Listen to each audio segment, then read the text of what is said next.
Okay. Sprout's not here yet, but I want to do just check. Oh, I should switch that. There we go. Perfect. My audio's good. Sound coming through is good. Now just waiting for Sprout. Watch the fictionalized Mr. Bates versus the Post Office Netflix thing, but then watching the live blood sport of real lawyers versus lawyers is OMG.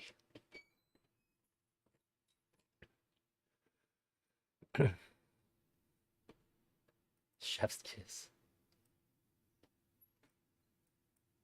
Back to the 90s software before Horizon? Oh, really? God damn it. I'm gonna get sucked into watching stuff about the Royal Mail again for sure. Oh, sorry, Pop Pop. Uh, I don't even know. Was it you that started saying stuff about it? There was like several people in my chat, and then it turns out that like at least one of them he was just memeing about it. He didn't actually care. But I got very like I got so interested from people talking about it in chat that I couldn't avoid it. And I'm so glad that I did find out about it because it's got to be one of the most awful government scandals I've ever heard of. Which sounds so silly if you don't know anything about it. The the Royal Mail, that is. It could well be the Superman 2 skimming from 10,000 post offices. Say $10 a day is like 100K per day going somewhere. Follow the money. Um, well, it's not just the money; it's the innocent people that were thrown in jail, things like that. That really, really, yeah, it's like it's like when governments do things that like assault people or kill people, and then like try to blame it on somebody else. That's one thing, but like ongoing, knowingly, um, criminalizing your own citizens for things that they didn't do. Like it all seemed really bad, but then finding out that they knew about it the whole time is it's such like an insane level of corruption. Because usually scandals is like somebody fucked up, and so like they tried, but like a lot of people were in on it. It's so crazy. It's so crazy. And like they were just like, we're just we're just gonna leave it alone.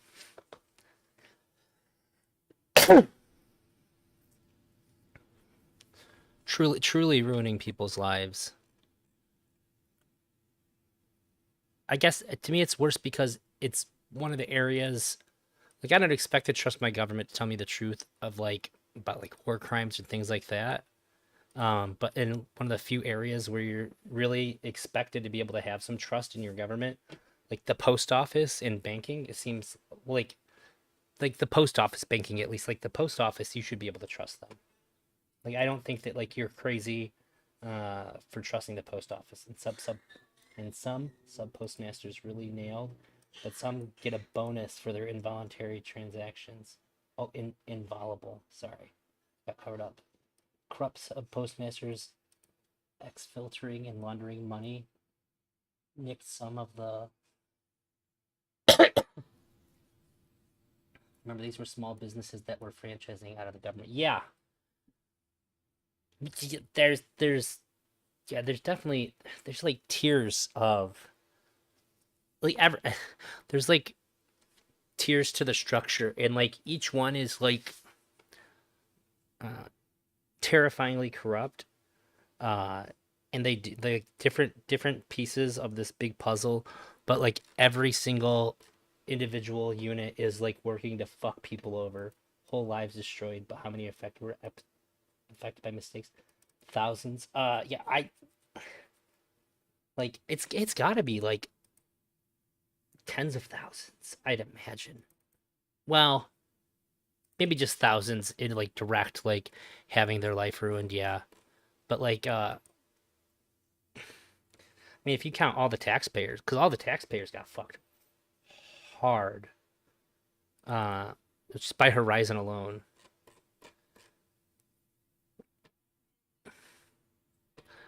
truly wild. Uh,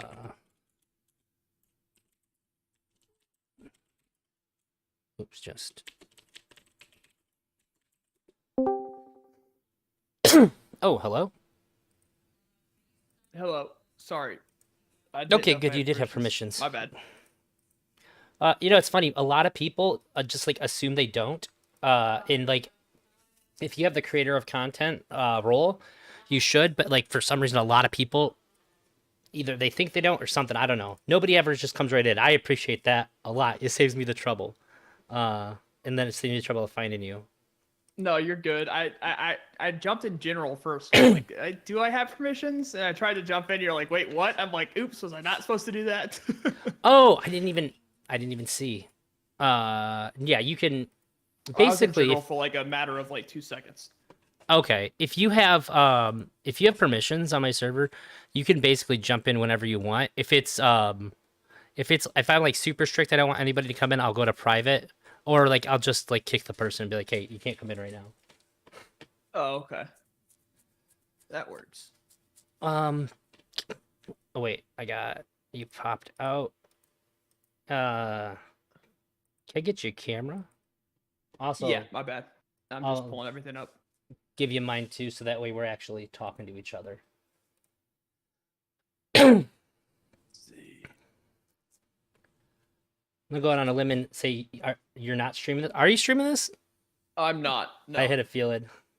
I have streamed a matter of like 0 times I in know about a year. you're Um, OBS-ophobic at this point. well, last time I streamed, I had to pay taxes. Um, Oh,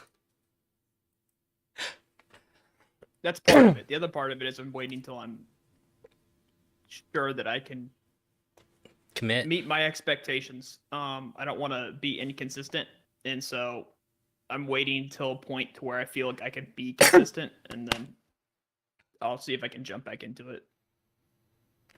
Sure. Well, I mean, if you're paying taxes from streaming, that's kind of a good thing. I mean, you're making enough to get Yeah. taxed. You don't have to make very much. I think it's used to make over $10 a year. Well, well, sorry. If it's a pain that you have to pay taxes, you must have been making something. I made a lot more than I thought I did, which made it a pain. That's fair. I actually I just moved and Twitch sent my check to my old address and I went to the post office to pick it up and they're like, we sent it back. I have no idea where to get my check. Like, it's not a ton Oh, of money, but it would help right now. It'd be nice. yeah. I had mine It's direct enough for them to deposit. Do you send. not have yours on direct deposit? I didn't before because, I think, I don't even remember why. I think it was just because for my first one, I just wanted to have an actual check and be like, it's really cool to be able to hold like a check for streaming. Like, Yeah.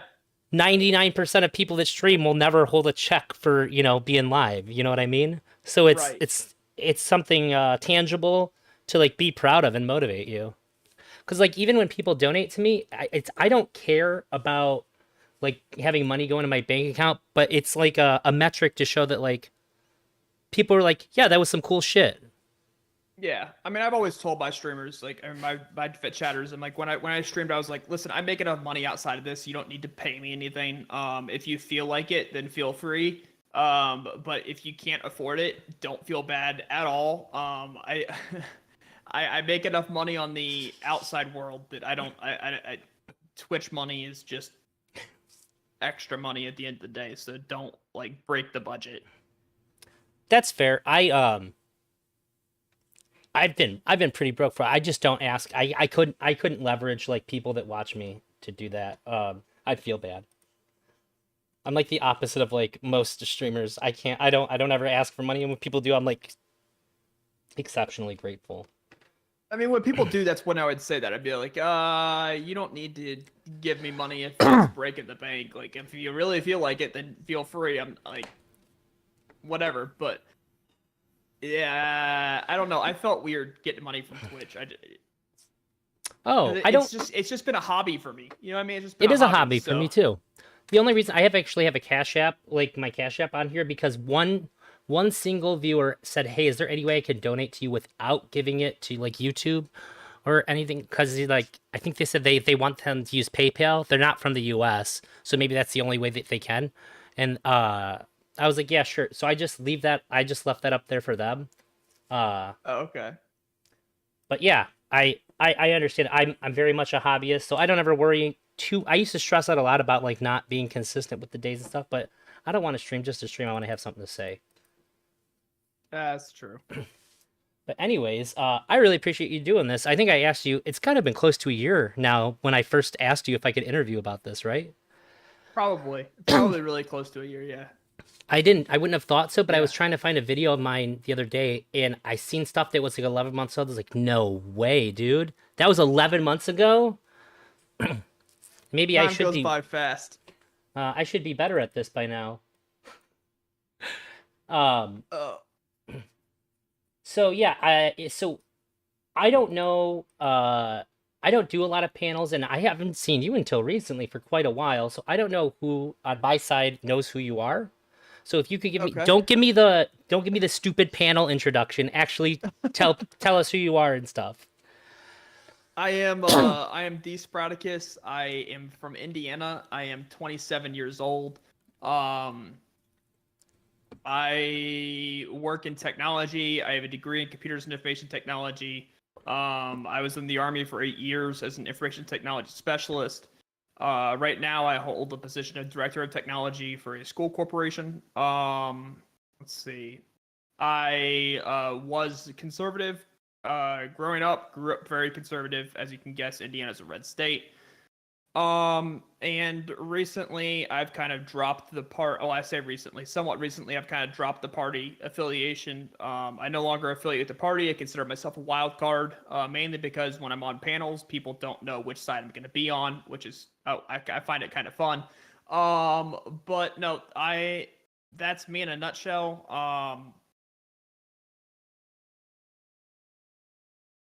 Yeah, that's me in a nutshell.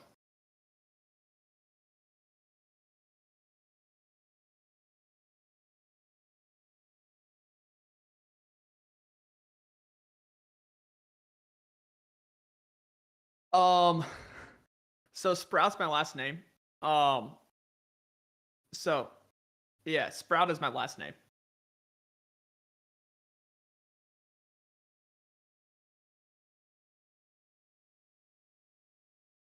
I mean, I could tell you the whole backstory to it if you want me to. So I was in high school and there's way too many. I'm gonna dox myself completely here. I was in high school and there was way too many Zachs.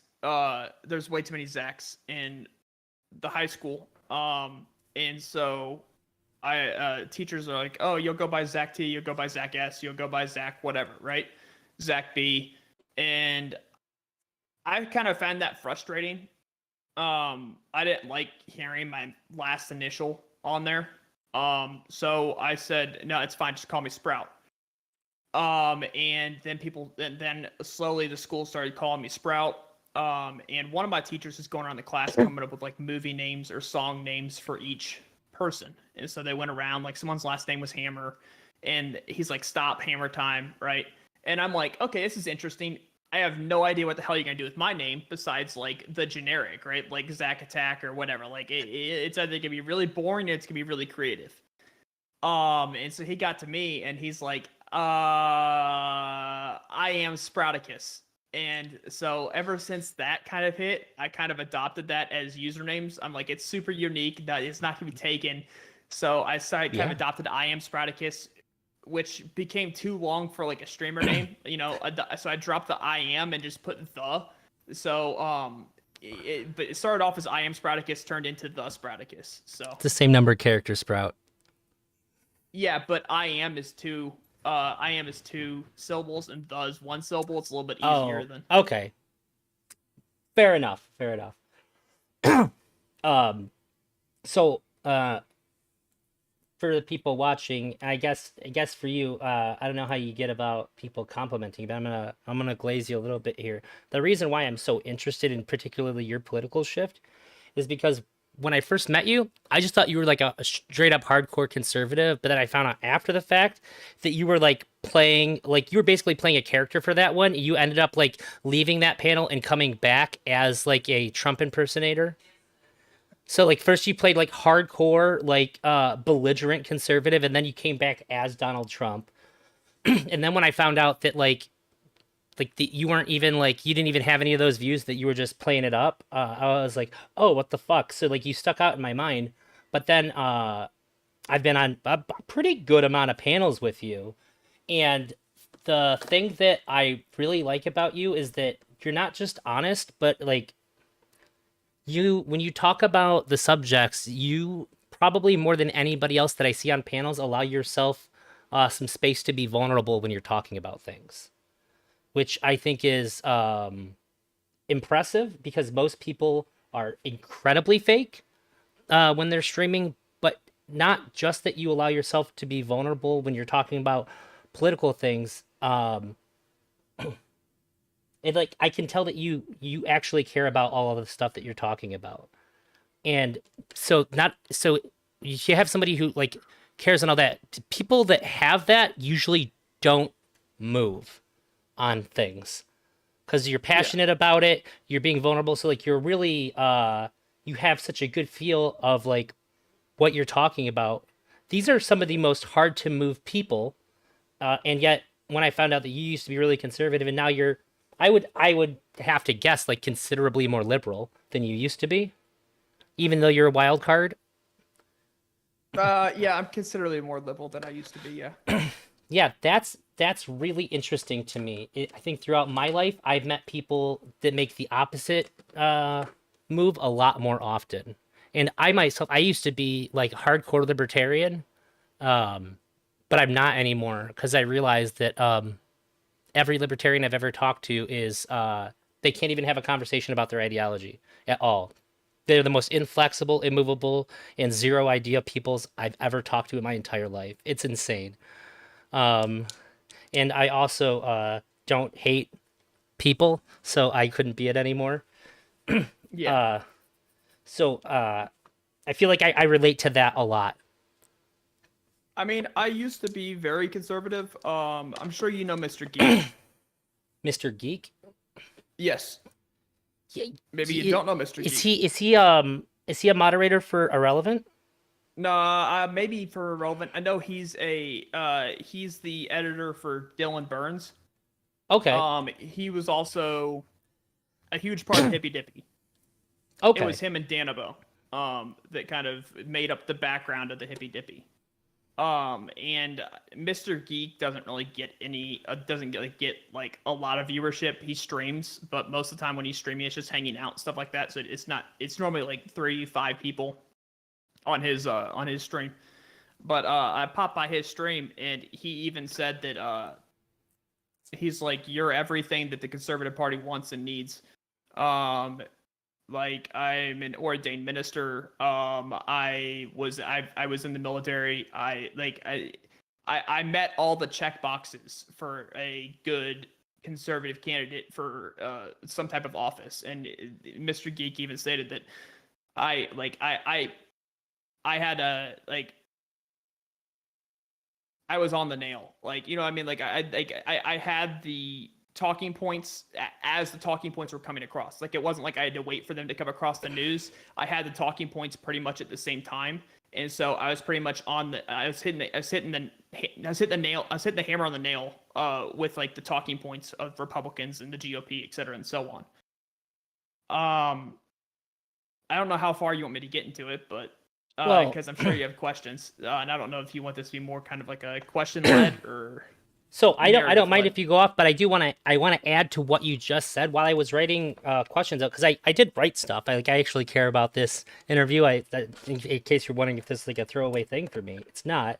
Um, when I was writing this, I actually thought that you are uh, politically a very valuable voice because of because you used to be conservative and now you're significantly less so. There's not a lot of people who are honest that are willing to talk about the negatives that come from conservatism, really, because like I can talk about the negatives uh, that come with people on the left. I mean, it's really easy to do with the far left, but even on the left, I can criticize people that agree with me without demonizing them, and I think it's really Right. important to do. And I actually thought like it must be it's got to be a pretty big blow to have somebody who can articulate those kinds of things like you can. Uh, if you were like politically active locally, and I don't know if you are you politically active locally? I vote. I've never run for office. I don't plan to either. There's too many clips of me on Twitch for me to run for office. Uh, that's fair. I mean, that could change in the future. That might be a benefit in the future, but as it stands right now, yeah, probably not so much. Um, so I'm really interested in the shift, but before we get into what made you shift, I'm really interested in what got you like interested in informing your political ideas and and what they were. And then like after that, I'd be really interested to hear about what that shift looked like and how it happened. I don't know if I really had like the willingness to change my ideas. I don't think that's necessarily where it came from.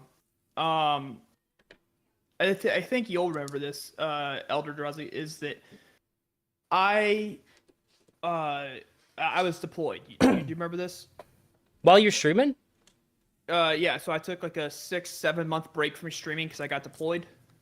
Oh, I think I did know that at the time, and I had completely forgotten until now. To be perfectly So honest.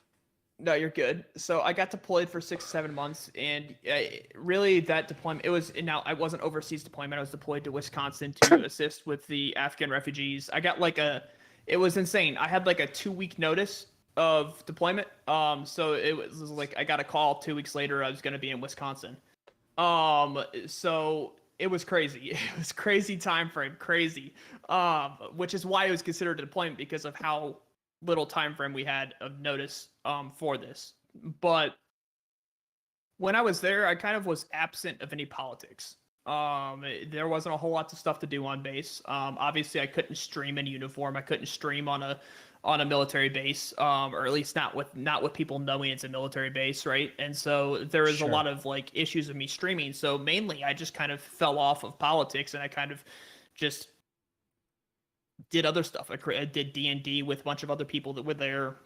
I played euchre. And there was a bunch of different stuff that I did with other people. Um, Euchre, you Ultimately, say? that kind of led to like me backing out of politics a little bit for like 6 7 months.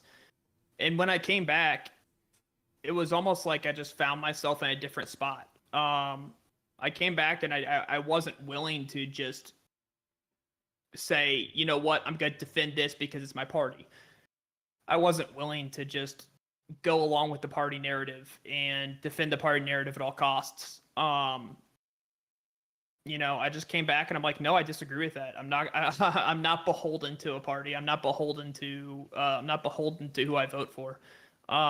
So really, that was kind of the start of my shift. I wouldn't say like I willingly did this. I'd more so say that I kind of walked back into politics and found myself with a different mindset in a different place that allowed me to kind of be more genuine with how I actually felt, and it kind of that period of time kind of gave me the freedom to break from my party, and to see what was happening for what was really happening, and not just defend this party narrative, which I mean, not to sit there and brag on myself, but I view myself as a pretty skilled debater. I view myself as someone who can uh, debate viewpoints that I don't hold pretty Sure. well, and so I don't know that I would have said that prior to the deployment. I think that prior to the deployment, I thought that I actually believed what I was saying, et cetera, and so on, and it kind of just fell in love with the behind the party kind of idea. Stay in lockstep with the party. And when I came back, I realized that I don't agree with that, and so that's kind of what started the shift more so than me willing to kind of move. Yeah, I'm actually really curious, and I'm sure based on what you said, like you can't pinpoint exactly, but I'm curious if you think that, like, if you were a betting man, do you think it was more of the fact that like you had like a pause on it and like you just didn't have to think about it a lot, so when you did come back, it was just like you were seeing everything with fresh eyes, or do you think it was the experiences when you were away? Because I would imagine that specifically what you were deployed to do. You said you were helping with African refugees. This is a The pretty. Afghanistan, yeah. Oh, I thought you said African. I'm so sorry. No, Afghan. I was like, fuck. I didn't even know that was a thing. In Wisconsin. You said Wisconsin, right? Yeah, Wisconsin, Okay. Fort McCoy. And I just can't help but think that doing something so positive and humanitarian that has to impact you 6 months. That's not a short period of time. But I couldn't. I don't want to speak for you. Do you think it was more like having fresh eyes on the subject, or do you think that that time you spent there um, changed the way that you were going to see things when you came back? Honestly, I think it's a good mixture of the two. I think that my experiences in Wisconsin helping with the Afghan refugees kind of led me to have a different point of view on things. Especially, getting to know the Afghanistanis or getting to know the Afghanis, and I mean, heck, I played soccer with the Afghanis. I would I'd go to the gym where they were at, and I'd play soccer with them, and it was kind of fun. We would make bets, and like if I lost the bet, then I'd come in with the next day with an energy drink for the guy I lost the bet to in soccer, and if he lost the bet, then he'd come in with an energy drink for me. And so it was just kind of like we'll bet energy drinks. It's not actual money. It's just an energy drink here or there or whatever. And so we did that, and it was a lot of fun. Got to know them, got to hear some of their stories. And so I think part of that had a little bit to do with it, but I think that coming back with fresh eyes was definitely a big part. I think that if I went through the deployment and I streamed throughout the deployment, I don't think I would have given myself the freedom to be able to actually like take a step back and realize kind of like what I'm learning as I'm learning it. And that step back, I think, allowed me to kind of move forward with those fresh eyes to kind of to start that. So I think it was a combination of the both. I don't know that a single one of those by themselves would have done it. Sure. Do you think that having that experience of seeing the same political system through different eyes, does it make you more flexible and fluid in the way that you approach political subjects now? Do you have Uh like this like the humility? You're like, well, maybe I'm wrong. I should really think about this objectively more than you had previously. oh yeah, for sure, for sure. Yeah. Now I'm much more genuine. I'm much more this is how I actually think, and if I'm presented facts that show the opposite, then I'm obliged to go with the facts. So I mean, I'm not beholden to a story. I'm not beholden to a party. I'm beholden to myself. And so I view that as a good thing. And I think that more people should do it. I think that if we had a bunch of congressmen that were actually beholden to themselves and not beholden to a party, I think would be in a much better spot here in America because they would actually be forced to care about their constituents. It would be more of a forced thing for the congressmen. But unfortunately, we have a bunch of congressmen that are in lockstep with either the party or one side of the party or the other side of the party. And that's kind of where we sit. It's just a bunch of congressmen in lockstep. I So agree. it's a little frustrating coming from my point of view, just because I think that yeah, I'm voting for you. I'm not voting for a party. If I vote for a candidate for office, I'm voting for that candidate, not for the party to win that seat. So I view it as kind of frustrating because I'm voting for the candidate, but it turns out that really what all I'm doing is voting for the party, um, which yeah, it gets frustrating. Yeah, I really like the idea of them being beholden to themselves. I don't think in my entire life, I think the first politician I've ever seen where I thought was somebody who was in that position because they had their own morals that they cared about was Bernie Sanders. That's why I liked him. Not I didn't love every single one of his ideas, but I was like, this guy just seems like he's an honest, good guy who actually cares. And everybody else seemed like they were reading talking points every single time throughout my entire life, whether it be a presidential candidate or not. It just seemed like everybody had a script prepared and ready to go. And I just thought that that was really refreshing and exciting. And I thought we'd see more people like that since he got mainstream attention. It didn't seem like it was the case. What's the guy's name from West Virginia? He's a senator from West Virginia. Uh, I can A look it up though. Democrat. I am the actual worst person when it comes to names. West Virginia, Senate, yeah. Yeah, West Virginia senator. He's a Democrat. Uh, Joe Manchin. Yes. So I thought that Joe Manchin was another person that was really beholden to themselves. Joe Manchin would, just because I saw it, that Joe Manchin would break party lines quite consistently. And it seemed that he's beholden to himself. So there are certain things that he voted for that I disagree with. I just like the idea that he was beholden to himself and it didn't let the party or the party whip, um, change his vote on how he personally felt about a topic. He didn't let it happen. Now, I mean, there's positives and negatives to that, right? Like if I don't know if there's somebody in Congress that wants to be like the new I don't know the new Stalin, right? And wants to be America's Stalin or whatever, then it might be best if he's not beholden to himself. I mean, it might be best that he's lockstep with the party. But I think for the most part, I think we can trust Americans not enough to not vote in a Stalin or not vote in someone like that, and have the candidates be beholden to themselves. I disagree with the idea of like party whips where they go around to other congressmen and use political leverage to try and like get all the votes that they need in their favor.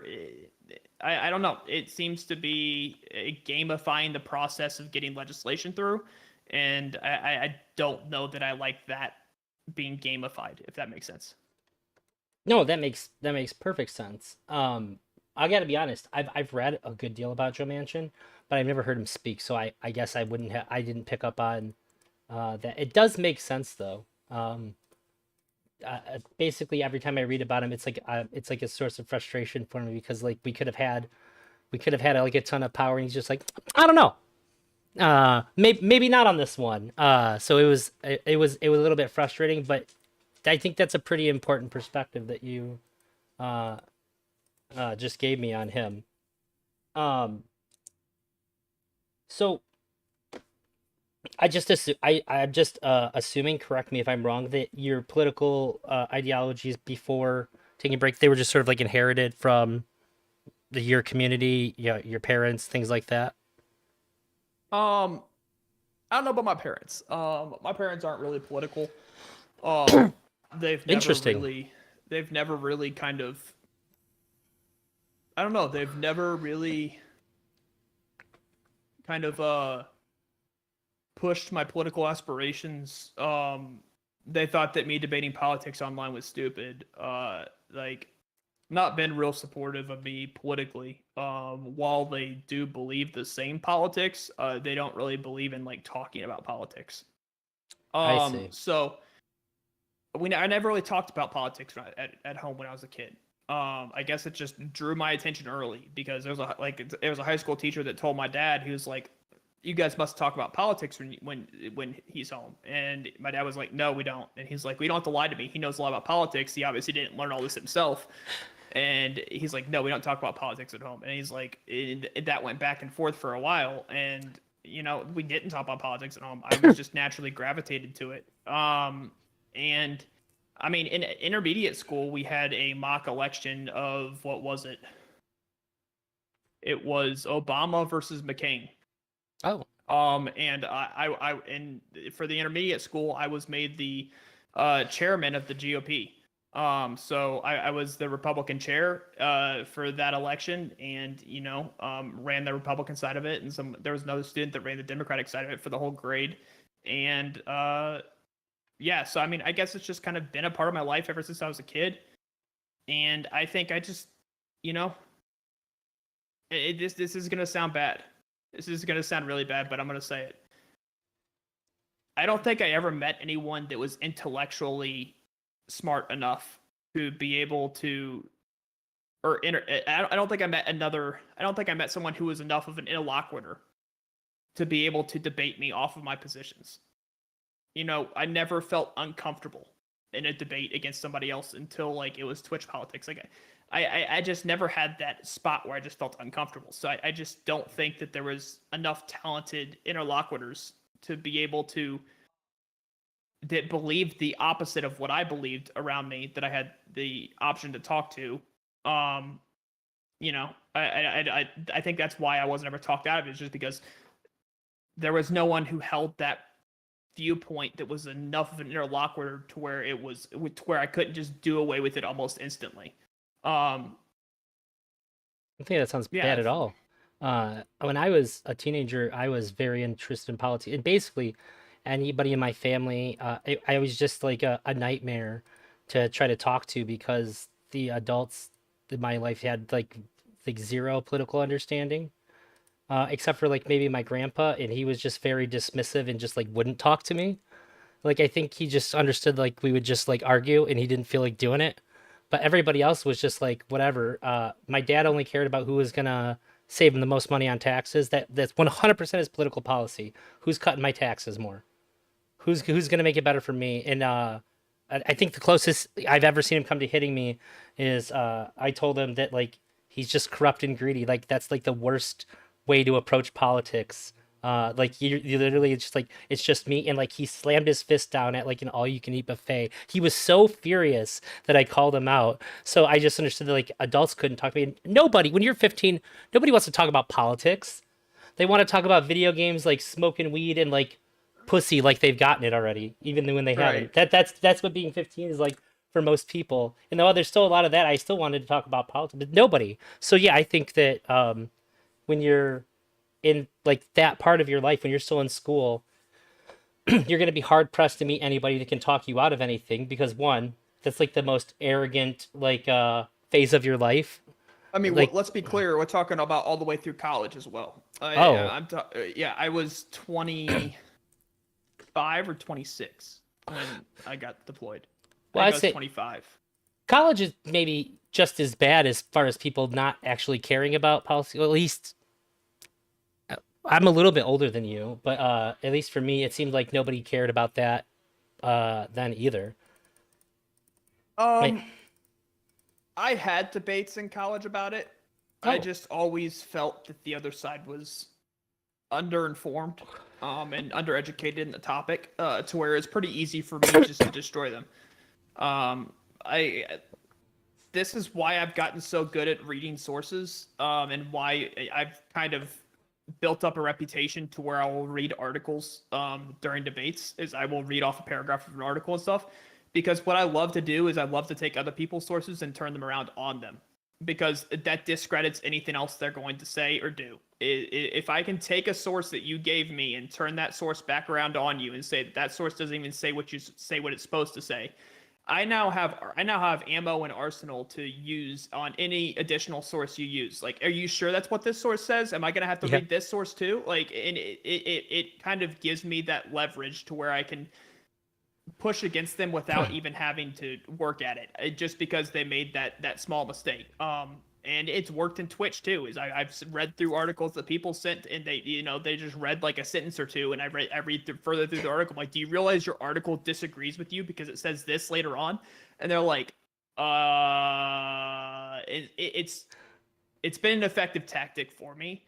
It is. Um, Because it but shows they don't actually know what they're talking about. They found something they thought that could help their position and just put it out there like they did something, but they actually did almost nothing at all. They did worse than nothing. They gave you the counter argument to their claim. Yeah, that happens to me more like interpersonally. People tell me something like that can't be right, and I'll look it up and I'll see what they obviously saw and be like, no, dude. Like if you even just read what's underneath the headline on Google, it'll say that what you said is wrong. it It was great. One time I was on a it's panel wild. with this guy hates me now. I forget what his name is. Starts with an H. I don't know. He's Oh, some doctoral candidate. And it was about COVID, and he was talking to me, and I was talking to him, and I basically said I wasn't going to get. I mean, I think everyone knew. I said I wasn't get the vaccine until it was FDA approved. And then once I got FDA approved, I went and got it. But it was before the FDA approval that he was talking to me, and basically I said my doctor was like this. My doctor said, I have certain allergies, like I've got eczema, and there was some concern at the beginning of the shot that that people with eczema had breakouts and that it made the eczema worse. The vaccine did, and so I figured I was like a 24, 25-year old. I was pretty young. yeah. I figured that I was risking more with that eczema than I was going to get out of taking the shot. And so my doctor basically said to wait till it has FDA approval because at that point in time, it's going to be pretty clear on whether or not it affects eczema or not. And I said, okay, wait until it FDA approval. Doctor said, nope, looks you're good to go. I went and got the shot, and that's how that happened. He disagreed with me, told me to find a different doctor. But funny enough, we were on a panel after that, and he was, and this is more so out of spite. He was giving his opening for the panel, and I started Googling like sentences out of his opening because it seemed way too put together, and pulled up a news article Oh that he no. literally just read the first paragraph of that article word for word as his opening. And I'm like, and I went right after him at openings. I'm like, well, I'm glad we can read news articles, and posted the link in chat.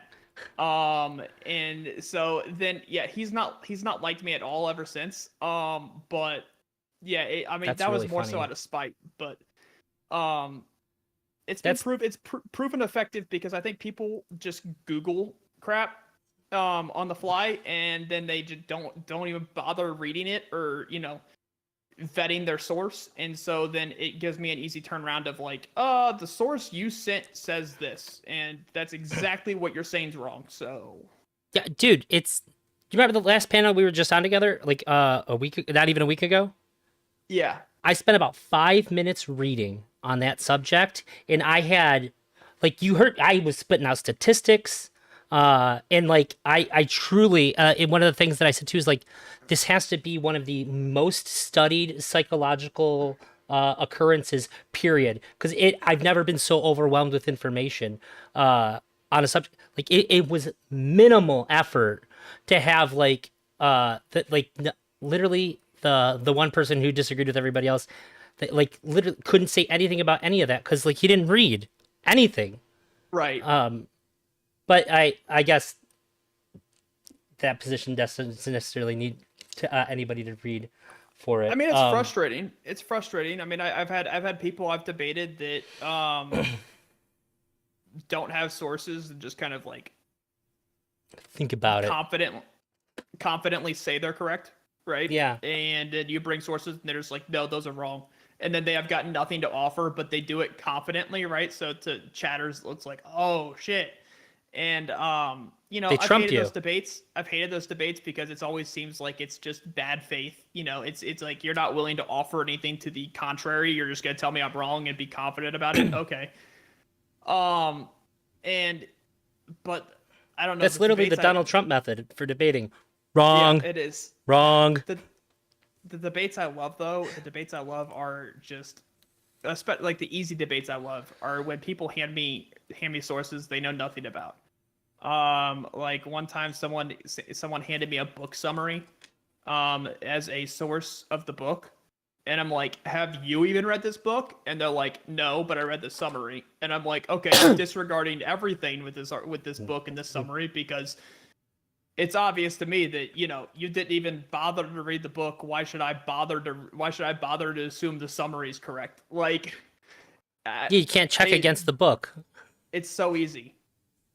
Yeah, that's pretty bad. I'm really curious just to get a better understanding because like I can't go through all of your policy positions. Where do you stand on Trump? I know you do a pretty decent impression, probably the best non-professional impersonator. But where do you stand on him? Personally, where I stand on Trump is, I wish he hadn't gotten the Republican nomination. I think that he's going to be a hard lift for the Republican Party. However, I think Joe Biden's going to lay down for it. I don't think Joe Biden's going to put up much of a fight. Um, Especially if he chooses Kamala Harris as his VP. I think Biden's pretty much surrendering the election at that point. If he sticks with Kamala as his VP, I think he's surrendering the election. Because what people are mainly going to look at with Joe Biden is who's his VP. And if Kamala is his chosen VP, Kamala, there's enough hate that Kamala is not going to do well. And the idea of Kamala being president isn't going to do well. So I think that unless Joe Biden switches up as VP, then he's surrendering the election to Trump. I think Trump will win. And I cannot vote for Biden with Kamala as a VP. I can't. And I can't find myself voting for Robert RFK either. So it leads me. I tried to Trump. like him. I tried, but it just leaves me with Trump. It leaves me with Trump because I can't, in good faith, vote for Kamala. I can't, in good faith, vote for RFK.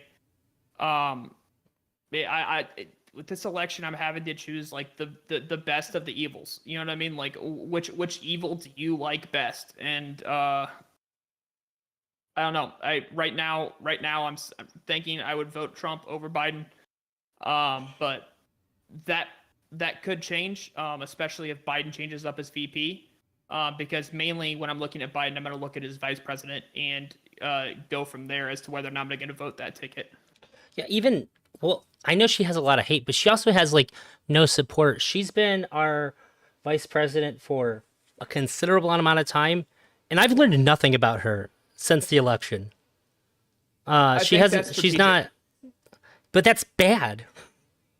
I think it's strategic because I think it's worse if we know more about her.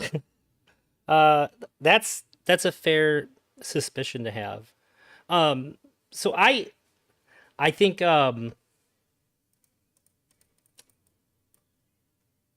well, actually, let me ask you, when did your political shift happen? I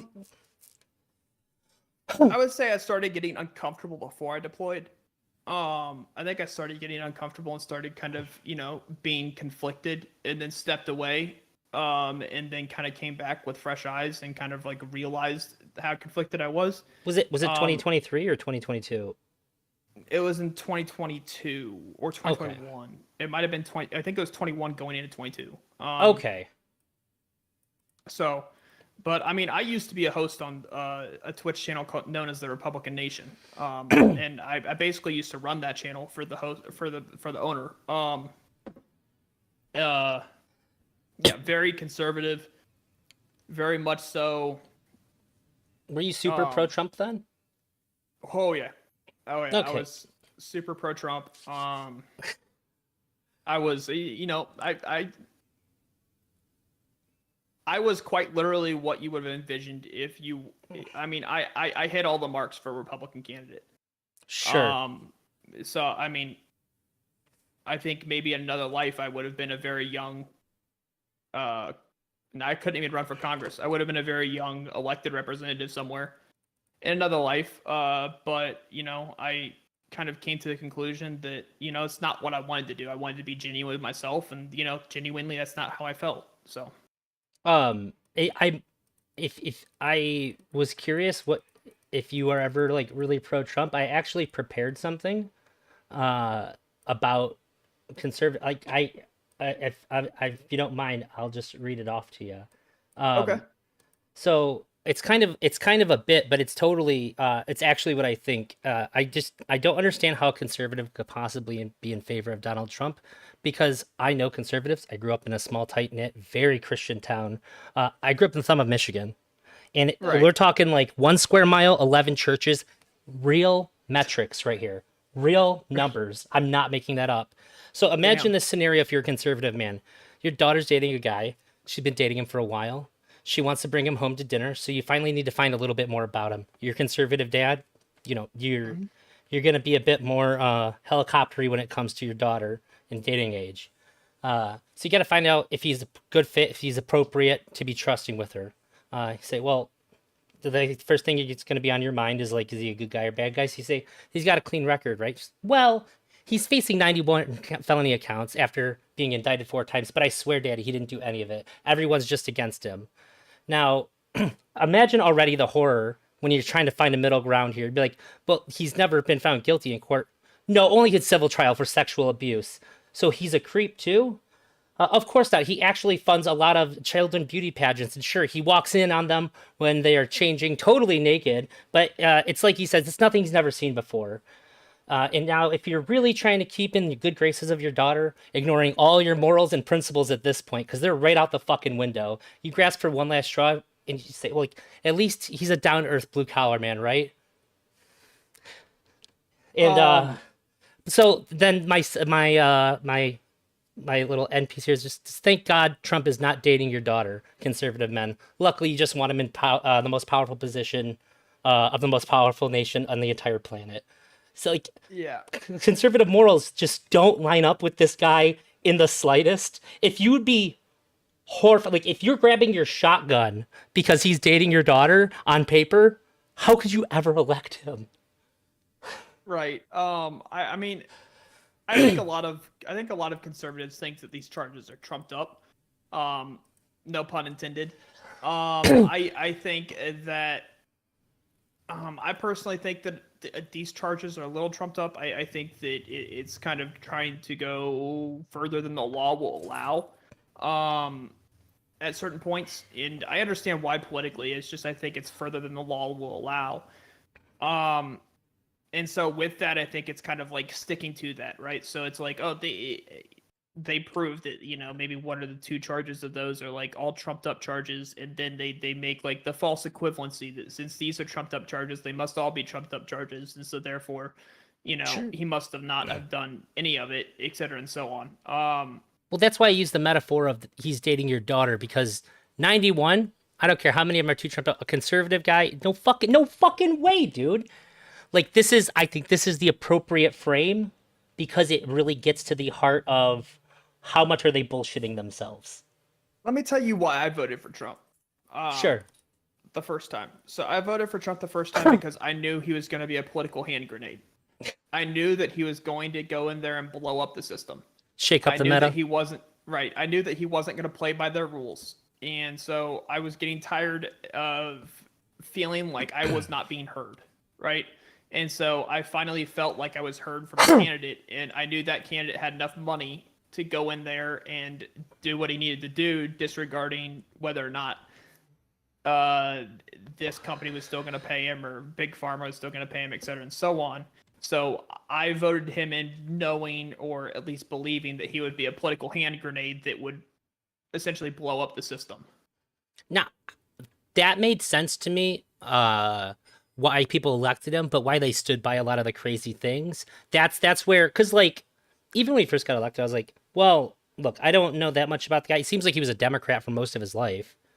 Uh, but and so I was like, I just hope that he does well. But like, as time went on, I was just like, what the fuck is happening? This is crazy. And like, I just never expected people to double down and support the way that they did. Cause like, I was still in like a really conservative area and I expected these people that had like for me the positives of being conservative is that you have really strong moral foundation. You're probably religious, and this is going to guide your moral decision making. Now, most religious people I know are really picky choosy, but they usually don't change the picky choosy to match somebody else's actions. It usually works the other way around. So it really blew my mind as Have it you happened.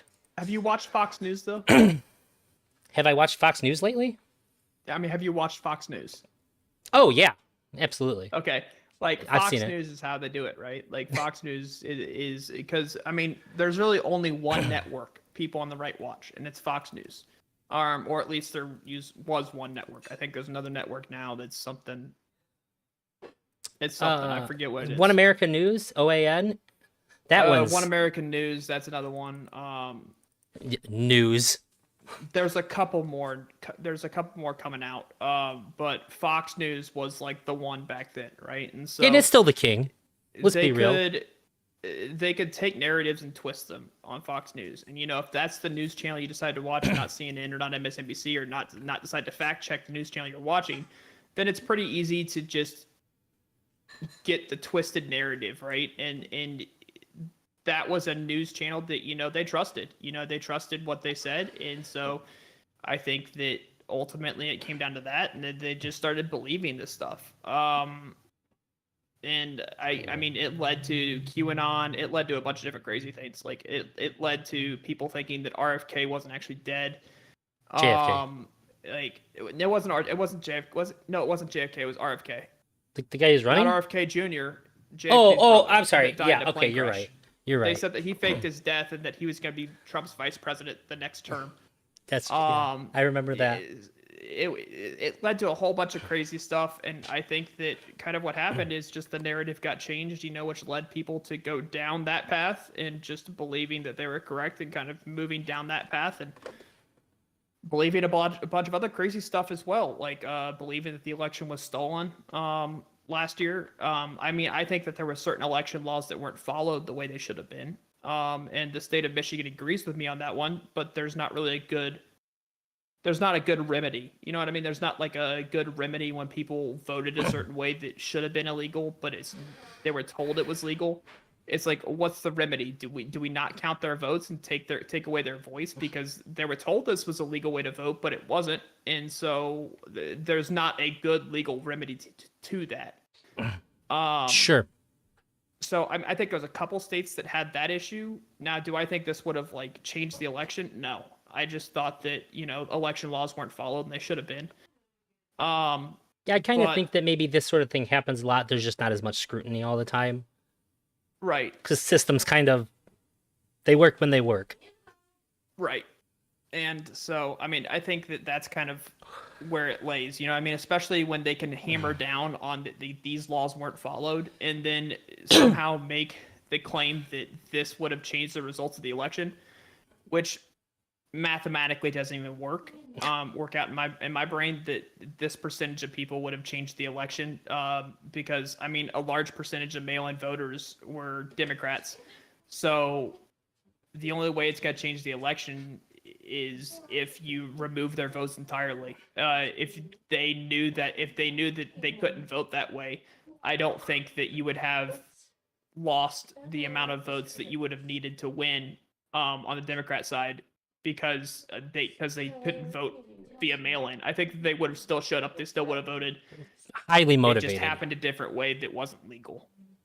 Yeah, I think part of the election laws. That makes a lot of sense to me. One thing I'm really curious about, because I didn't know that you were an ordained minister. How much of your faith informs your political ideology? Not a lot of it. I try to keep my faith separate from my political ideology. And that's mainly because I don't want my I'm a Christian. I believe God gave us free will. And I believe that's something very important that God gave us. He obviously gave us, I mean, if you're a Christian or if you know anything about Christianity, he gave us enough free will to, to decide to sin, decide to eat of the fruit of the tree of knowledge of good and evil. So he gave us the power to corrupt his creation, right? Because we had free will. And so I think that free will is very important to God and very important to the Creator, that we're allowed to exercise our free will. I don't think we should be forced into one religion or the other. I think that ultimately that if you're a Christian, and it should be after a genuine relationship with Jesus Christ. And so I don't think laws should be based on the religion. Because at that point, that's not free will. That's just you're commanded to live this way by the government. Yeah, I don't mean so much that. So I would say for most people, your political ideas, at least ideally, should be informed by your morals. And for most religious people, the morals have a foundation in the religion. Okay, yeah, my morals have a foundation in my religion. I didn't know how much of that translated out to what you think is right or wrong in the political landscape. Okay, I guess in what sense, right? So so I think a lot what's right or wrong. You talk about abortion. So like a lot of conservatives, I would say that the way that they vote heavily aligns with their faith. Okay. Because I think that if you vote against like things that if you vote for things that would be against your faith, I think to a lot of people this is like a pretty egregious act towards God. They, I, I Does that don't make want to say sense? I vote. I don't want to say I vote according to my faith, but if someone was against my faith, I wouldn't vote for them, if that makes sense. No, Um, that makes sense. so if someone was neutral to my faith and I like the policies that they had, then it's fine. If someone's going to be against my faith, then I'm not for it, right? If someone's going to be against what I believe and against my morals, then I'm not for it. But if they're neutral to my faith, then I don't see an issue with it. And like I said, I try and keep my faith out of my political opinion. And I try to not like whenever I debate, I try not to implement my faith into the discussions. So like I try not to like have a political discussion say because the Bible says so. Sure. Um, and so I like to have fact based discussions. Because the facts really can change the situation, especially when you talk about something about like abortion or something like that, where mothers' lives are indeed getting risked. And so I think that facts are extremely important. And if you're gonna say because the Bible says so, then I think that because Oh, we're you kind of not, are commanding them to be Christian then. yeah, you're commanding them to be Christian, and plus the idea that we're not the ones that wrote the book. You know what I mean? We're not the ones that inspired the book. There you go. And Yeah. so, but we're trusting that our interpretation of the book is the exact interpretation that is needed during this time frame. And that's the basis people are going on to do this kind of stuff. Is that no, I interpret it this way, so therefore this means that. Um, I don't I refuse to follow that blindly, right? And so if I think that something that they do based off an interpretation, now some things are clearly it doesn't require interpretation, right?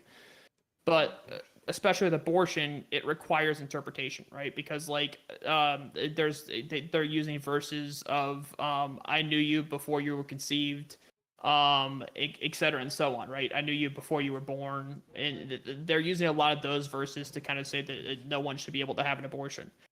Um, That well, I quote even sounds like disagree. he's being metaphorical. Um, it, it's possible. Yeah, Or it's possible that God just lives outside the realm of time sure. and knows everyone before they're born because he lives outside the realm of time. Um, which is what I believe. I believe God is omniscient, omnipresent, and omniscient, omnipresent, and I'm omnipotent. omnipowerful. Oh, sure. Yeah. So he's all present. He's all present, all knowing, and all powerful. So but that's outside the point. Um, yeah, I just find it hard to kind of just blindly not take a look at the facts and to do this because I mean you take a look at Jesus, right? Christians was originally a slur towards Christians. It was originally made. It was usually used to make fun of Christians, like "Oh, little Christ" is what Christian meant. It was little Christ, and Christians kind of adopted that term and said, "You know what? That is who I am. That's who I want to be. I do want to be a little Christ. I want my life to resemble Christ." And so we co-opted the term and turned it into actually just like said yes that's who we are, etc and so on. And if you look at Christ, I don't think Christ would be making a lot of decisions that are being made right now. I think that Christ was very much so understanding, very much so forgiving, in which I think that the church right now is turning closer and closer not to be. I think the church is closer and closer just shutting the doors on people just because, they're different. Which is why I don't go to church in a suit and tie. I will not dress up for church. I will wear my J's. I'll wear my jeans. I'll wear a shirt or I'll wear a tank top or I'll wear a flat bill. I I In won't all dress up for church unless it's for a very specific reason. in all fairness, Just Jesus because. said, the church is a gathering of the people to honor the Father." Right? Mhm. He didn't say in a suit and tie. Right. But I want to make sure that if I'm the only person at that church that isn't dressed up, that if someone comes in with street clothes on, you know what I mean, that they at least see somebody else there that is like, oh, I can feel comfortable now because I'm not the only one in street clothes. So I think that's important. Yeah, I agree. To me, I when I was forced to go to church and I didn't really have strong opinions, I always thought that like all the stained glass and stuff was particularly egregious. Um, I guess this would be like the church's version of dressing up. It Well, I always mean, it I always was church hurt. seemed Go about ahead. a lot more fancy than like what Jesus would have had in mind. It seems a little counterintuitive to flaunt the kinds of money that I see in the structures and in the way that people interact with it. Yeah. I mean, and I was church hurt. I was hurt by churches. Um, which really kind of made me take a step back from Christianity earlier on in my life. I was hurt by churches, and I was hurt by my parents, and I was hurt by, I don't know. It just seems like the Christian community, in which I figured out I was just in a bad denomination. You know, but at the same time, it was something that kind of made me take a step back and realize that we're supposed to be a hospital for the broken, not a museum of the good. So why are we trying to make this into a museum of the good? Why are we not still the hospital of the broken? I mean, I worked for a church that was in the inner city, and outside the walls of the church it was predominantly African American, and inside the walls of the church it was predominantly white. And I asked myself, how does this work? How do you have a church in a predominantly African American neighborhood that's predominantly white? Like that makes absolutely no sense to me. And Feels a little intentional, no? yeah, and I tried to change that church. I tried to make it more open to the predominant, you know, race and culture outside the church, and make it more open. Right, there was a lot of stuff that they did that was still just very old timey. That like they read verses in unison all together, and they did like hymns, and they didn't have like contemporary Christian music. All they had was hymnals. And I tried to change it, and I tried to make it more opening and more welcoming to the outside. And I was pushed back against for like 4 years, and eventually I just kind of said enough's enough. Oh Um, I'm man, done. If you're not going to, I felt like I was supposed to be here. I felt like I was supposed to make a change here. I felt like I was supposed to make a difference here. If you don't want me here, or if you don't want to follow this, then like I think it's best if I leave, because it just felt like all of my energy was being wasted, because I was trying to make so many strides to move this direction, and it felt like every step I took forward, I took two steps back. It was just so frustrating. that makes sense. And also, like, it just seems so counterintuitive to me too, because like I'm like staunch agnostic. I'm just as good at arguing people of faith as I am arguing atheists. But I think that both are equally as dogmatic. But if you said, "Hey, you got to go to church," I want to go to black church, dude. That at least looks Yeah, fun. That looks fun. yeah, Like I'll feel a little out of place because I'm not gonna be able to sing and shit like that. But like I'll be like the entertainment value alone. It just seems like so much better. And if you want people invested, like it's much easier to I think engage with. So that's kind of wild to me. Especially with all these churches losing money and going out of business. Maybe add whatever kind of flair you can. You said they didn't even just singing hymnals. I went to one uh, church ever that like had like a real chorus and they sang stuff. Much better experience. Much less likely to fall asleep during that. I can tell you. yeah, Um, yeah. so just a I side mean, don't note. get me wrong. I did make some changes. I started doing some contemporary Christian music, but like I said, every step I took forward, I took two steps back. So I'd make a step forward with like the music or something, and something else would go backwards, right? And it was like it was like I was playing a game of whack-a-mole, where I was just trying to consistently just whack the mole, and every time I hit the mole, like it popped up somewhere else. So it was just, after 4 years of playing whack-a-mole, you're like, you know what? I'm done. The ball's just gonna come up no matter what. So you know what? You just come up and do whatever you want because I'm done trying to whack you. Like I don't No, know. that's Eventually, you get to that that's point. fair. Uh, it doesn't do you any good to be useful in a place that's useless, right? Right. Um, just a side note, the whole religion. I'd love to talk to you about religion sometime. It's one of my favorite subjects.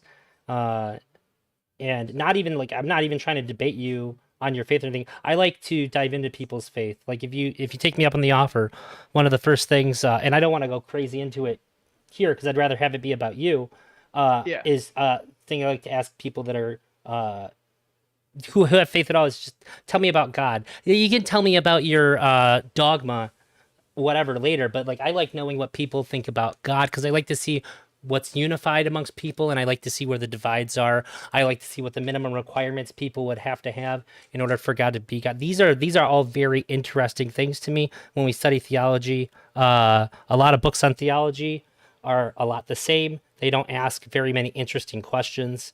And I like hearing from people that I think have real faith. I always think that's very interesting. Yeah, Um, and as a little treat to your viewers, I will save that and we'll leave that one on a cliffhanger until you have me back on to talk about religion. So, that would be awesome. I am really curious, because I know I have some myself from my political shifting. Do you have any like particular regrets or like shame from your like prior advocacy? Like if you look back at like I guess it's pretty interesting case for you because you could actually look back at streams and see things that maybe you disagree with now. Is there any of the views that you held like really strongly that you just cringe when you think about yourself debating them? not really, but No? luckily, a lot of my streams, a lot of my old streams aren't up. Um, I didn't put them on like a YouTube, so kind of like they expired on my Twitch.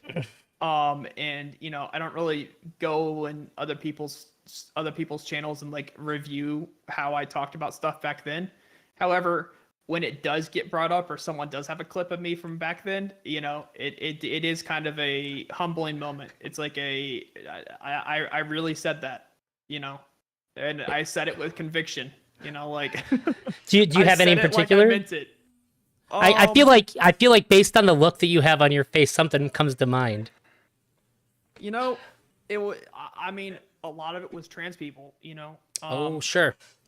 And I just wasn't down for it. I thought that you were born male or female, and that's pretty much the way it is. And I thought that like I had said multiple times earlier that trans people are just mentally ill, and they need help, and instead of helping them, we're just telling them, you know what, you do it. And I saw it as akin to like telling a schizophrenic to listen to the voices in their head. Like that's what I saw it akin to. And so it's kind of a rough pill to swallow. You know what I mean? Sure. But at the same time, it shows my growth. It shows that when I'm exposed to new facts or I'm exposed to new situations, that I am willing to change my mind, that I'm willing to change how I think and how I view things. It just took me, I think, a long time to kind of differentiate sex and gender. I think that was the biggest part because for me, I was born a male and I'm so clearly a man. In my life that it was hard for me to make that separation between male and man. And Sure. they were just so I saw them as interchangeably. I saw male and man as interchangeable terms. Um, so I mean, if that helps, kind of like where I was thinking from is Yeah, that I dude, just saw male and man as interchangeable. I seen the change in like my one of my best friends. He's the only person I've ever met who I just like actually call my brother. I hadn't talked to him or seen him in like a couple of years, and he was like super duper conservative. Whenever we debate that, I never understood what was going on with him. And then one day it clicked. I was like, wait, there's a difference between sex and gender, right? And he's like, no. And I showed him the definitions, and I watched like 70% of the dumb fuck thoughts that he had just like start his brain. Like I watched his face, and you could just see the fucking nonsense leaving, and he was just like I think like he didn't say much after that, but I know it's different for him now. I think he just like had to fill in the gaps that were gone from like the deleted data. Because the one thing I respect about him is that like if you prove him wrong, he's not going to argue that he's still right. So I just think it like really shook him up. Yeah, that makes a lot of sense. I think there's a lot of people who don't understand that people are saying two different things there. So like when he's talking about gender, he actually means sex. But if you do understand the difference between the two things, you're hearing them say gender, meaning gender, but they're actually saying sex to you. So you're both arguing from a position where you have a lot of conviction, but you're just speaking two different languages. Right. Yep. It just happens to be that the word that you're both using has a different meaning in the other language. Right. It is And applicable to the conversation. it took a serious sit down. I think it took a serious sit down with like Josie. I forget what her name on here was. I'm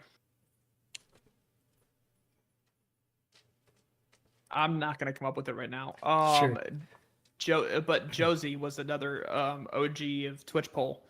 And if someone in chat can come with Josie's name, that would be great. Oh, sorry, Josie Rose C. Josie Rose C was her name. It was her Twitch name. And it took a serious sit down with her because she is trans. And and that's when I kind of realized that I just kind of refused to think that gender and sex were different. And it took even took a while after I came up with that realization to kind of come to terms with it, because I mean, when I thought of someone who was like bisex a female, but by gender terms male, right? I always thought just tomboy. You know what I mean? Like, so are we saying that like all tomboys are like are men now? Like, I don't know. I've never seen tomboys as men. I've been attracted to several tomboys, and like I've never seen them as like a that's a man. I'm like, no, that's a woman that just likes doing the She's stuff just that I cool. like doing. Like she just likes doing the stuff I like doing. And so I don't know. And so I think that's kind of like the hanging point I was on, to where even there it was so clearly like interlinked of sex and gender. You know what I mean? Like, she's still a woman, but she likes to go mudding and she likes to go shooting. She likes to go hunting. Like, but she's still a woman. And so I think that that's kind of where that led from. But yeah, I think that's the biggest one that I kind of have to, you know. Yeah, that makes perfect sense to me. Specifically because of my buddy. Um, People who watch me know that like when I was a kid, I thought that gender was a game that adults played. I just thought it was like akin to like the Tooth Fairy or something like that. Eventually I'd get old enough to where like people would stop talking about it like that because they knew I wasn't a kid anymore. But like all the things Yeah. like this is a girl's thing, this is a boy's thing. I just thought it was I never understood it as something that wasn't made up, and I just thought it was like I realized pretty early that like the all the fairy tale creatures weren't real, but adults weren't willing to tell me. Um, Yeah. and so like and maybe like 4 or 5 years ago, I was just like, oh, there's actually a term for how I feel about it. Like I'm just non-binary because I don't think any of that apply. I'm just a person, okay? Like I don't act out a role ever. I'll wear whatever clothes. I don't care. It doesn't matter to me. It's just such a silly thing for me to preoccupy my time with. I just don't. I don't care. Don't ever put any of your prescriptions on what I ought to be doing based on what's between my legs, man. Right. And I just thought one day it would just like people would stop talking like that, and like I would be an adult and we would just stop pretending, but like it never happened. So it was very easy for me to accept all these things because it's like, yeah, I get it. That's all fake, but like that thing just never happened. And then I seen the people that were like anti-trans took it way too seriously. And I was like, wait, even as a kid, I thought this made. I'm like, you're like, this is church right here. Like, what the fuck? Like, you Yeah. believe in Santa Claus too? What is happening?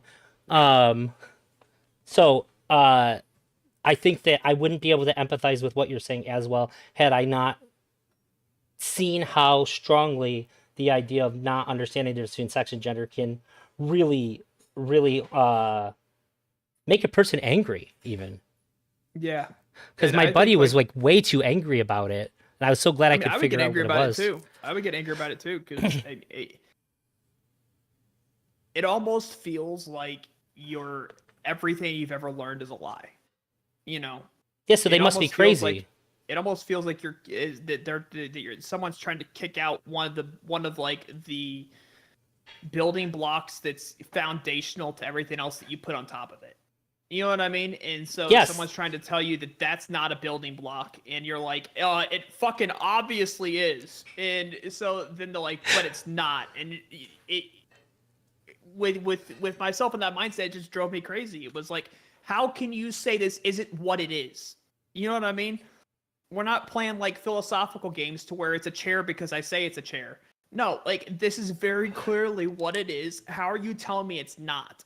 And so I think that's the frustration that, makes people angry about it, is because it's like you're telling me everything that I've ever believed is a lie, but they're taking it drastically farther than it needs to be. But like I said, that interchangeability of those two terms is really, I think, where that um, gap is between the two sides, is just It- the ability to separate those two terms and define them differently and separate them differently, and the inability to. Yeah, you said something really smart there. The foundational building blocks of like what you understand like that you built everything on. I don't, unless it's like totally invited and structured, I don't debate people who are religious at all anymore. Like if it's like basically it's reserved for on stream only now if they want to do that.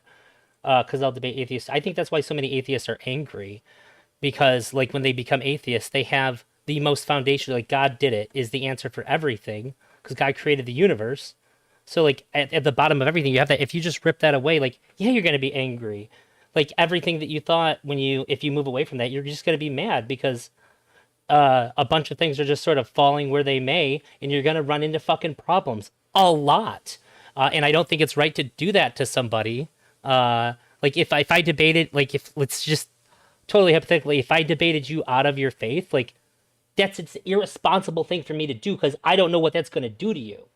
People act Right. like, and I see atheist people talk like, no, I think you're doing a good thing. I'm like, but you're not that. You don't have to deal with what happens after that though. You're just like, okay, good. 1 point for the team, but like, yeah, but like this person's life can be in shambles after that. It's a big fucking deal. Yeah. When you have that much hinging on this information here, if you just rug pull it, the whole tower can collapse here, man. You need to have a foundation. I so why I think it really when somebody changes their like religion, it should happen like piece by piece on their own terms, so that way they can peel up a floorboard, put down a new one, sort of as they over go. yeah, kind of over several conversations, not kind of like an all at once, like you have to give up your faith, or this. I don't think anyone should ever be offered that ultimatum. I Especially agree. like I know I can't prove God to somebody, you know what I mean? Like, but I also I don't think God can be disproven in front of me, right? You know what I mean? I It's, don't like think I anyone said, has the equally ability to. dogmatic on both sides. They're both so Right. both sides are so sure, but like equally unable to prove their position. It drives me insane. And I I mean, think I feel they're like both I've got the best of reasonable. both worlds. I think I've got the best of both worlds, right? Like if I think my values as a Christian make me a better person. And I think it leads me to a happier life. And there's been some studies that show that. And Sure. if I'm wrong and at the end of the day, I die and I cease to exist, what did I lose? What did I lose for believing that there was a God? And I mean, Well, I mean, if the I Mormons are truly do right, believe there's a God. I mean, I truly do believe there's a God. But at the same time, if you're atheist, you're risking a lot. You're risking a lot saying there's not a God. it's kind of like the lotto. You can't win if you don't play. Yeah, and they're deciding not to play. And if they're wrong, that's a very risky game to play. Well, I mean, what if the Mormons are right and they're like, well, you're playing the right game, but unfortunately you picked the wrong numbers. No, if the Mormons are right, you get a second chance anyways. You just in spirit jail Oh, until you figure it out. So just know that if when you do die, if you're like in a weird jail thing, but it's not quite hell, the Mormons are right. Get that through your head, and then you get to go to heaven. Like it's or is it the Catholics are right and that's just purgatory? uh No, there's no more purgatory. Pope got rid of it. Wait, the Pope got rid of purgatory? Yeah, When? a few years ago. It was a really bad PR for all the unbaptized African babies, is my understanding, as the Oh reason crap. why. And in all fairness, too, uh, there's nothing that makes like the Catholic version of God douchier than like putting babies in purgatory just because they didn't get those to the water in time. Like imagine being on your way to get your baby baptized and then like it just succumbs to the illness and you're like, "No." And then you're a good Christian and you can't be with your baby when you die. It really was I'm making it sound as silly as it is to me, but that is like a really hard sell to people where there's like high infant mortality rates. Whoa. Oh, you're just now reading that the Pope got rid of purgatory, right? I'm reading a article by CatholicCitizens.org, and it says Pope Francis abolished hell, purgatory, and heaven. Oh, I didn't know about He hell. he was quoted saying, "The universal judgment that is in tradition of the church, therefore becomes devoid of meaning. It remains a simple pretext that has given rise to splendid paintings and history of art, nothing other than this." Oh, that's a much bigger deal. Yeah, I've always thought that when you die, it's a natural process and it would just be the same for everybody. If there is something, then you're just going to go through this natural process to the next thing. And if Well, there's I nothing, then you strongly don't. disagree with the Pope. But yeah, I mean, I've never agreed with the Pope. There's a reason I'm not Catholic, but yeah, I strongly disagree with the Pope on that one. I mean, I agree with the Pope on getting rid of purgatory, but getting rid of hell and heaven, I disagree with. However, I don't agree with the traditional understanding of what hell is. Most people think of like what's the guy? Dante's Um, Inferno, and there's another yeah, they poet. think of Dante, right? The nine circles of hell. Um, Well, let's be real. Most people think of Western animated hellscapes, Right, which but are inspired from Dante. a lot of Yeah, that's based off Dante. yeah. And so I think I don't think Dante knew what he was talking about when it came to hell. Um, hell is the absence of God. Well, it's that Wait, darkness and gnashing of teeth. Yeah, we can get into this yeah. Just for the record, I wanted to be a during the religion part. theologian During the when I was religion like part. of college age. I really wanted to be a theologian, but I found out there's like almost no work in that field. Like Yeah. if I was a bad guy, I would have made a hell of a televangelist. I think I could do it, dude. I could sell because I just don't believe like that. But if I was a bad person, I could sell it. If I didn't have morals, Yeah, it'd be bad because if I did not have morals, it would be to the point to where I would be. I don't know. I what I did professionally before this job was I did cybersecurity, so I did like penetration testing and ethical hacking stuff like that. oh, it's really cool. And so a lot of my thought processes are the same as a criminal's because I'm trained to think like that. I'm trained to think like a criminal would. That way I can, point out flaws in security. And so with that, when I walk into like when I walk into like a let's say a gas station right now, but like I would take a look at security cameras and I'd figure out where the black spots are, and that would just kind of be everywhere. I mean, I'd be trying to figure out how I could get away with something, and not that I I'm a would do surveillance anything with it, but specialist. I would just try and figure out like how I could get away with something. Yeah. When I Like walk into a building, I scope out all their cameras and figure that out because that's like I am like if I work for somebody and I do surveillance, I'm the head of the surveillance department Well, always. I've even thought through like, I mean, it's gonna sound bad, but this is just the way my brain works. Like, I even thought through how I would like Yidis deletus somebody if I was gonna try and get away with it. How would I try and get away with it? You know what I mean? And so like I've thought through that. I'm like, it just is like a mental thought exercise, I guess. But I mean, it's not. I don't have morals, so I don't do this. But I mean, if I didn't have morals, I could see myself being an absolutely terrible person. I Which is think it's a why I said I think being a Christian it leads me to a happier life, and sure. hopefully I kind of like give that to other people to where I make other people's lives better.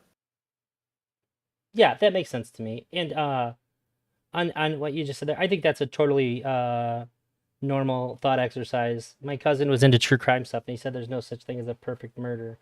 So I was like, There Uh, is. We just never heard of them.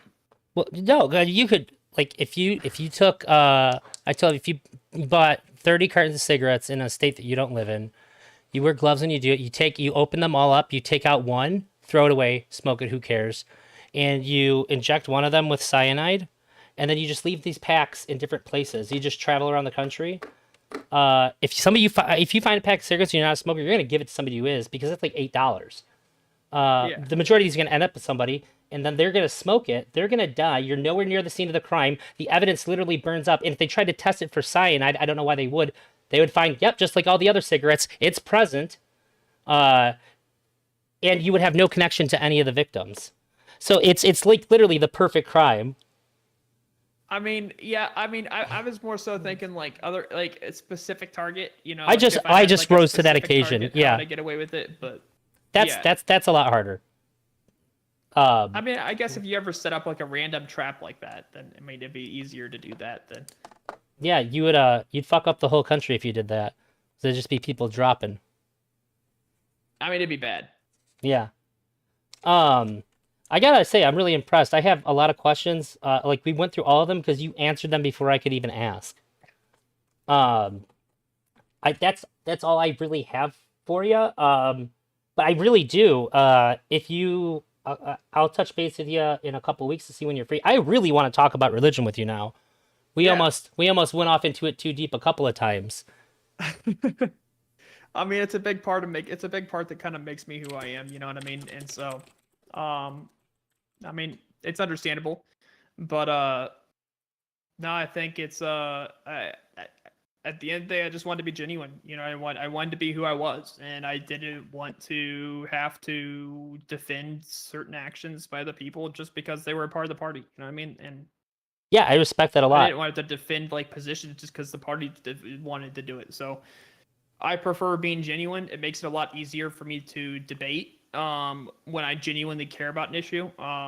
Otherwise, I will practice my debating skills and like debate via a position that I don't hold, which I'll do sometimes. If the host specifically wants me to, like, hey, I need this position for this panel. Sure. All right, throw me in. And so sometimes if you see me on a panel, you see me be like ultra Trumpy. And you know, I'll come in with the Trump impression, and you know, I'll do all that shit. But at the end of the day, you know, I think it's pretty clear, at least it should be to audiences that you know whether I'm being genuine or not during a debate, because I think I meme a whole lot more when I'm being, Yeah, you know, I can tell when I'm now. taking a position I don't really care about, then I meme a whole lot more. I try to make it funny. That's fair. Um, yeah, I really appreciate you doing this, and I'd shut the goodbye a little bit longer, but I really have to use the restroom. Thank you so much for doing this. I appreciate it a lot. I can't Hey, express it not a enough. problem. Well, you have a I good night, appreciate Sprout. it. Yeah, you too. Thank you. Peace out. All right, guys, I gotta go.